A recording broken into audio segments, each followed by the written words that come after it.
पिछले कई क्वार्टर से जब हम बात करें तो कॉशियस क्वार्टर व्यू ही है आईटी सेक्टर पर, और आप भी ऐड करने के लिए तैयार नहीं थे डिस्पाइट कि सारे मैक्रो हेडविंड्स की बात की जा रही थी। लेकिन एट द सेम टाइम एक व्यू ये भी आ रहा था कि शायद टेलविंड्स है अब इस स्पेस के लिए, और लार्ज डील्स को लेकर जो एक कंसर्न दिख रहा था वो कहीं ना कहीं इन्फोसिस और एचसीएल की जो रीसेंट डील्स हुई है वो एड्रेस हुआ है। लेकिन अब in line of Accenture still talking about slow down और थोड़ा म्यूटेड गाइडेंस रही है, इंडियन आईटी कंपनीज के लिए किस तरह का सिनेरियो दिख रहा है? क्या अब भी कॉशियस व्यू ही है? जी, बिल्कुल Priyanka ji. In fact I think the tailwind जो बातें हो रही थी इनिशियली, वो यही था कि इंटरेस्ट रेट्स कटना करना चालू कर देंगे यूएस में, और उसके चलते मतलब इन्फ्लेशन लाइन में आ गया, इसलिए इंटरेस्ट रेट्स कट होंगे और उसके चलते discretionary spends will come back. पर आपने सुना ही था जेरोम पावल को, जो अभी रिसेंटली उन्होंने अपनी स्पीच दी थी, उसमें तो वो काफी क्लियर थे कि हायर फॉर लॉन्गर ही रहेगा, और कट्स भी अगर जो आएंगे तो नेक्स्ट ईयर एंड की बात हो रही है, कैलेंडर ईयर एंड की बात हो रही है। तो एक तो वो मेजर टेलविंड निकल गया। दूसरा, जो आपने रिन्यूअल्स की बात की, सॉरी, नए जो कॉन्ट्रैक्ट्स की बात की, नए नहीं थे, रिन्यूअल्स थे, उनमें थोड़ा नया कंपोनेंट था। तो एक्चुअली हमें पता नहीं है कि नए कॉन्ट्रैक्ट कितने आए हैं, तो इसके लिए हमें एक्चुअली इन सब फैक्टर से हम बिल्कुल बुलिश नहीं हुए। हम बिल्कुल ही वैल्यूएशन में बिलीव करते हैं और ग्रोथ में बिलीव करते हैं एट अ वैल्यू।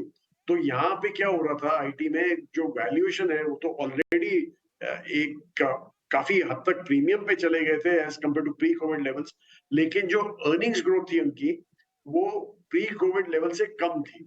तो यही हमारा कंसर्न था कि एटलीस्ट प्री कोविड लेवल का वैल्यूएशन ही ले आइए, जो जबकि अभी 30-35% प्रीमियम पे चल रहे हैं वो लोग, 35-40% प्रीमियम पे चल रहे थे at some point in time. अभी थोड़ा प्रीमियम कम हुआ है, लेकिन वही हमारा कंसर्न था। और एक्सेंचर का result was an eye opener.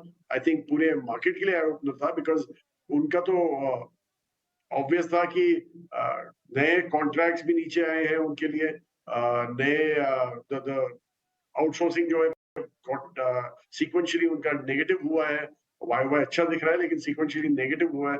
तो और गाइडेंस भी उनका कुछ बहुत ही ढीला गाइडेंस था, 0 to 3 ऑर्गेनिक ग्रोथ रेट का गाइडेंस था कांस्टेंट करेंसी का, जो कि इज नॉट हेल्दी।